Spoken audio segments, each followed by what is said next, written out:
श्री सच्चिदानंद सद्गुरु साईनाथ महाराज की जय. வணக்கம்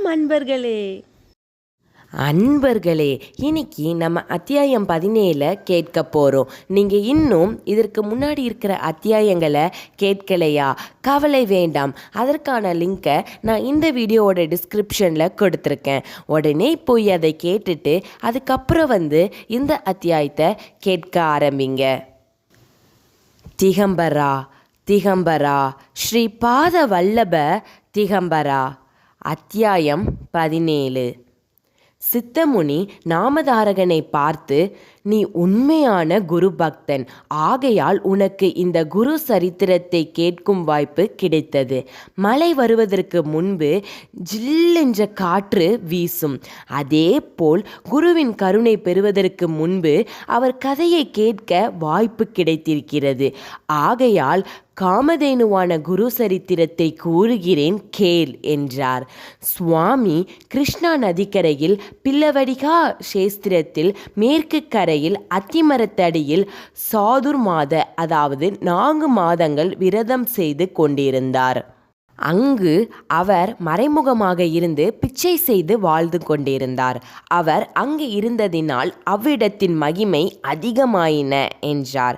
அதை கேட்ட நாமதாரகன், ஏன் சுவாமி அவர்கள் பிச்சை செய்து மறைமுகமாக இருந்தார்? அவர் எல்லாம் வல்ல இறைவனாயிற்றே என்றான்.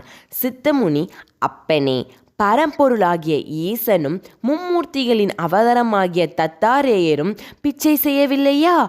மகான்கள் பிச்சை செய்வதும் தீர்த்த யாத்திரைகள் செய்வதும் தவம் புரிவதும் பக்தர்களின் நன்மைக்காகவே தவிர அவர்களின் சுயநலத்திற்காக இல்லை. பக்தி இல்லாதவர்கள் சுயநலவாதிகளிடமிருந்து தப்பிப்பதற்காகவே மறைமுகமாக இருப்பார்கள்.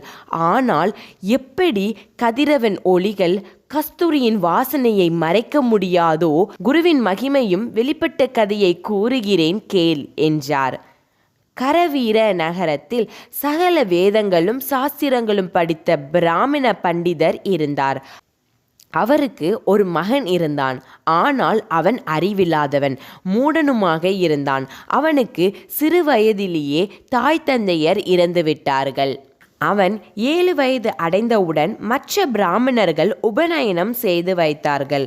மூடனாகிய அவனால் காயத்ரி மந்திரம் கூட சொல்ல முடியவில்லை. எத்தனை முறை சொல்லியும் அவனுக்கு அந்த மந்திரம் நினைவுக்கு வரவில்லை. இதை பார்த்த வித்வான்கள் எல்லாம் அவனிடம், நீ எப்படி பெரிய வித்வானாக உன் தந்தைக்கு பிறந்தாய்? உன்னால் உன் குடும்ப கௌரவம் போய்விட்டது. இப்படி மூடனாகிய நீ வாழ்ந்து என்ன பிரயோஜனம்? கல்லை கட்டிக்கொண்டு ஆற்றில் குதித்து சாக வேண்டியதுதானே. கல்வியற்றவன் பசுவை விட கேவலம். கல்வி அழியாத செல்வம். படித்தவனின் வாழ்வே வாழ்வு. வித்வானை எல்லோரும் பூஜிப்பார்கள். வித்வான் வயதில் சிறியவனாக இருந்தாலும் பெரியோர்களால் போற்றப்படுவான். வித்தை சகோதரன் போல் உதவும் என்றார்கள். அதை கேட்ட அந்த மந்தமதி, நான் என்ன செய்வது? நான் முற்பிறவியில் கல்வியை தானம் செய்யவில்லையோ? ஆததால் இந்த பிறவியில் இப்படி மூடனாக பிறந்தேனோ?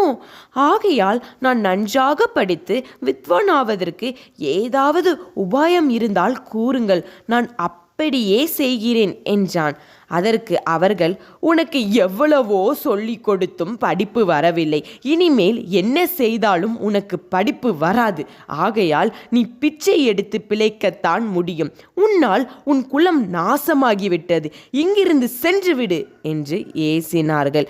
இதை கேட்ட அவன் மனவேதனையுடன் தன் உயிரை விட நினைத்து காட்டு வழியாக பில்லவெடி கிராமத்திற்கு வந்தான். அங்கு புகழ்பெற்ற புவனேஸ்வரி அம்மன் கோவிலுக்கு சென்று அம்மன் முன் ஏதும் சாப்பிடாமல் தனக்கு கல்வியை பெற வரமளிக்க வேண்டும் என்று 3 நாட்கள் வேண்டினான். 3 நாட்களாகியும் அம்மனின் தரிசனம் கிடைக்காததால் கோபம் கொண்டு கத்தியை எடுத்து தன் நாக்கை அறுத்து அம்மனின் பாதங்களில் வைத்து, நீ இன்னும் தரிசனம் தரவில்லை என்றால் என் தலையை அறுத்து உன் பாதங்களில் வைப்பேன் என்று சபதம் செய்தான்.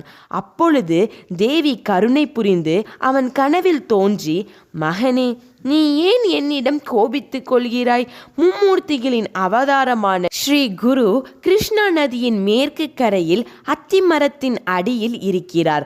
நீ அவரிடம் சரணடைந்து விடு, உன் எண்ணங்கள் எல்லாம் நிறைவேறும் என்று கூறி மறைந்து விட்டாள்.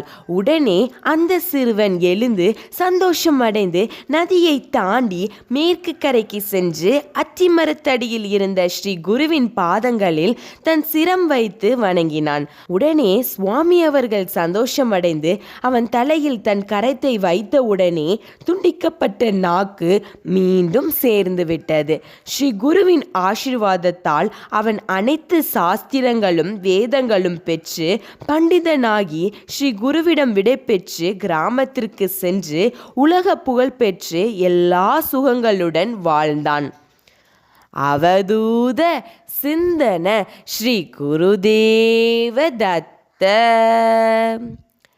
அன்பர்களே, இத்துடன் அத்தியாயம் 17 முற்றுற்றது. அடுத்த அத்தியாயத்துடன் உங்களை சந்திக்கிறேன். அதுவரைக்கும் இணைந்திருங்கள் எல்லாம் சாய்பாபா யூடியூப் சேனலுடன்.